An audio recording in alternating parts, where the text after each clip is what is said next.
कजरा रे तोरे नैना शाम मुँह पे जादू कर गए हो कारे कारे कारे कजरा रे कारे कारे कारे कारे कारे कजरा रे कारे कारे कजरा रे कजरा रे तेरे नैना शाम मुँह पे जादू कर गए कजरा रे तेरे नैना शाम मुँह पे जादू कर गए कजरा रे तेरे नैना शाम मुँह पे जादू कर गए कजरा रे तेरे नैना शाम मुँह पे जादू कर गए कारे कारे कारे कजरा रे कारे कारे कारे कारे कारे कजरा रे कारे कारे कजरा रे तेरे नैना शाम मुँह पे जादू कर गए कजरा रे तेरे नैना शाम मुँह पे जादू कर गए मीठी मीठी प्यालियों की सेवा कर जो श्री राधे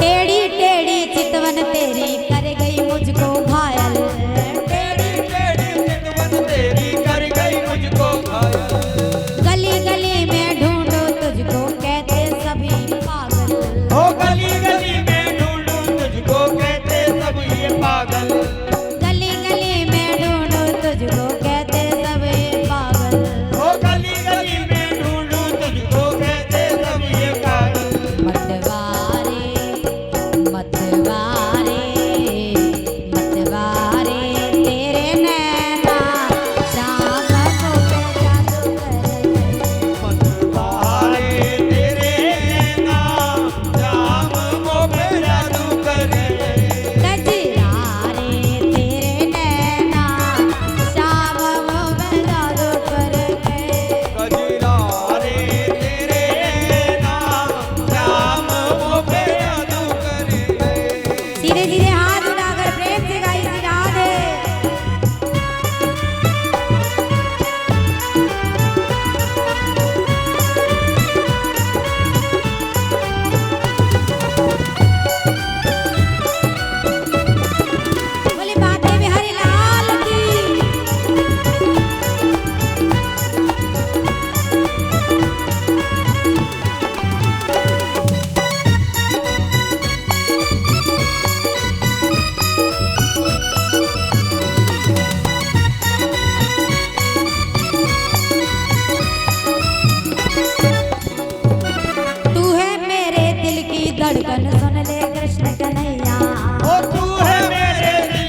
श्याम मोह पे जादू कर गए।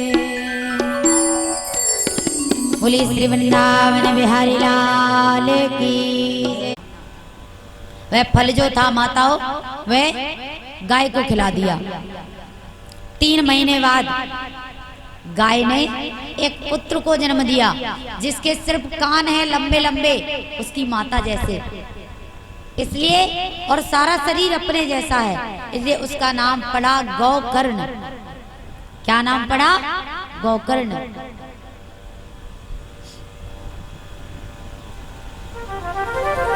धुंधली की बहन से भी धुंधली को संतान मिली।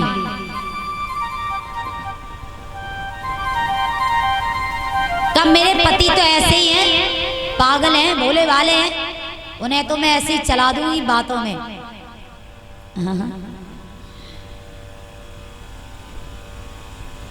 आप भी ऐसा ही कहती हो? यहाँ की माताएं बहुत समझदार लग रही हैं और समझदार बनने में ही फायदा है। ज्यादा समझदार बनना नहीं, बीच की समझदार रहो। धुंधली ज्यादा ही समझदार है, ऐसा समझदार बनने की आवश्यकता नहीं है। कहती है कि अपने पति को तो मैं ऐसे ही अपनी बातों में ही चला दूंगी। मेरे पति जानते ही क्या है, हर समय पूजा पाठ में लगे रहते हैं और उनका कोई काम नहीं है। तो धुंधली को जब संतान मिली, धुंधली ने अपने पति से कह दिया कि मुझे संतान हुई है, मुझे पुत्र हुआ है। आत्मदेव को बड़ी प्रसन्नता मिली। आत्मदेव ने कहा, धुंधली मेरा नाम है आत्मदेव, इसलिए मैं अपने पुत्र का नाम रखूंगा परमात्मा देव। धुंधली कहती है, बहुत बढ़िया बात कह रहे हो,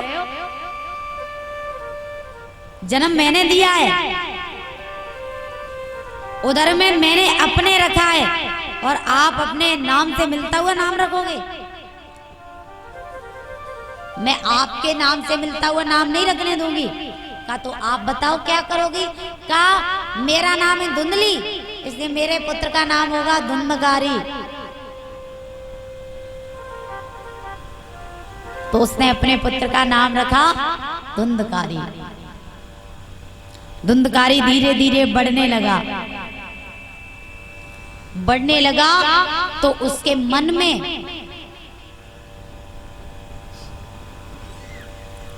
अत्याचार उत्पन्न होने लगे, उसकी दुष्ट प्रवृत्ति बढ़ने लगी।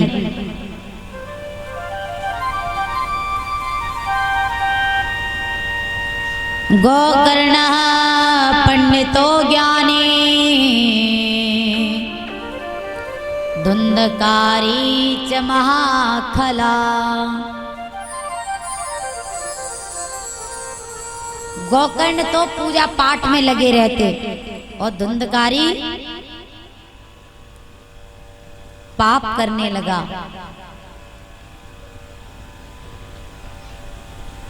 राक्षस जैसी प्रवृत्ति उसकी हो गई, पाप करता है और 5 वेश्याओं से उसने प्रेम किया।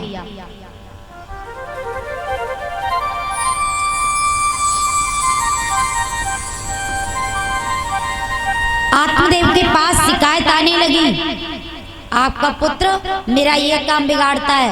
बहुत सारी शिकायतें आती हैं। आत्मदेव महाराज रोने लगे हैं, क्या करूं? ऐसी संतान से तो अच्छा था कि जब मेरे संतान नहीं थी। ये दुख तो नहीं था, बार बार रोज रोज की ये शिकायतें। उनके पास उनके पुत्र गोकर्ण आते हैं। गोकर्ण ने कहा, पिताजी आप चिंतित क्यों हैं? का पुत्र मैं क्या करूं?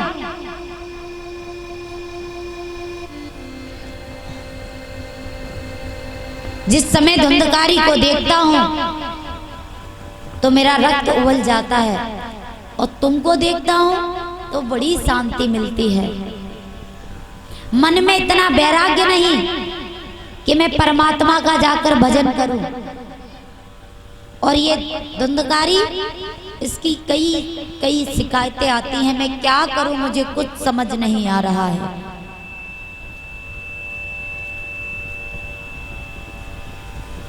तो गोकर्ण महाराज कहते हैं, पिताजी मैं तो एक बात जानता हूं। सबसे पहली बात, जो शरीर के प्रति हमारा देह अभिमान है, उस अभिमान को हम दूर करें।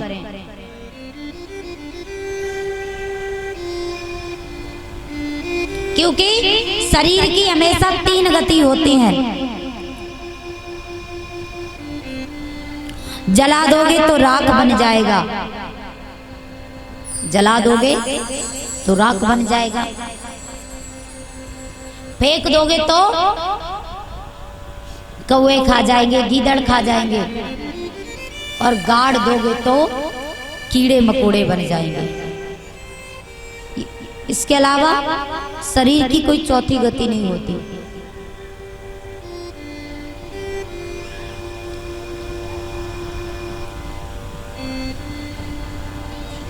पिताजी आप बन जाइए, परमात्मा की सेवा कीजिए।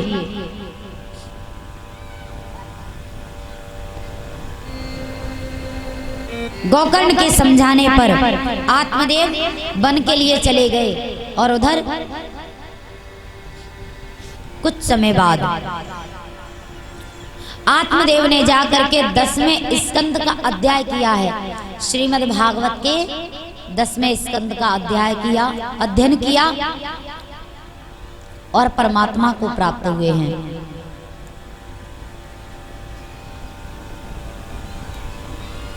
कुछ समय बाद गोकर्ण महाराज भी वन चले गए। अब घर पर कौन कौन रह गया? घर पर रह गए 2 लोग, धुंधकारी और उसकी माता। धुंधकारी ने वेश्याओं से प्रेम किया था, धुंधकारी ने वेश्याओं से प्रेम किया था, इसीलिए उसे धन की आवश्यकता पड़ती थी। वेश्या को धन चाहिए होता है, तो डंडा लेकर अपनी माता के पास आया। बता माँ, कहाँ है सारा धन? सारा धन निकाल करके दे दे। डंडे से अपनी माँ को बहुत मारा।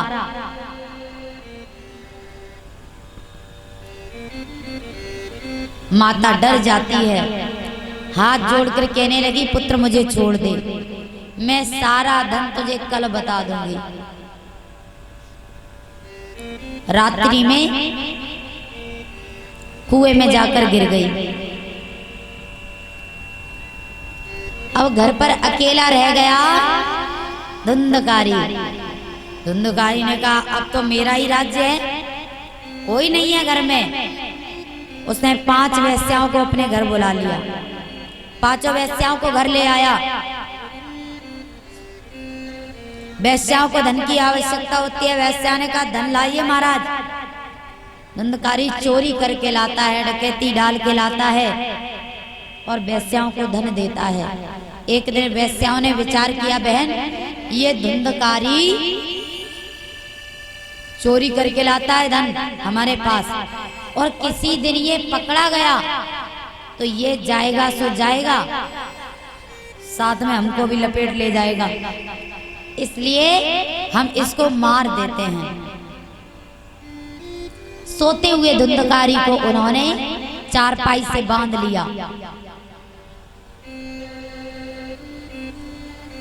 एक बांस लेकर आई, इस तरफ भी बांस रख दिया, उसकी गर्दन पर बांस रखकर एक वेश्या इधर बैठ गई, एक इधर बैठ गई, लेकिन उसके प्राण नहीं निकले। एक वेश्या गई, आग की जलती हुई लकड़ी लेकर आई। आग की जलती हुई लकड़ी उसके मुख में प्रवेश की तो अग्नि की ज्वाला से परेशान होकर धुंधकारी ने अपने प्राणों को छोड़ दिया।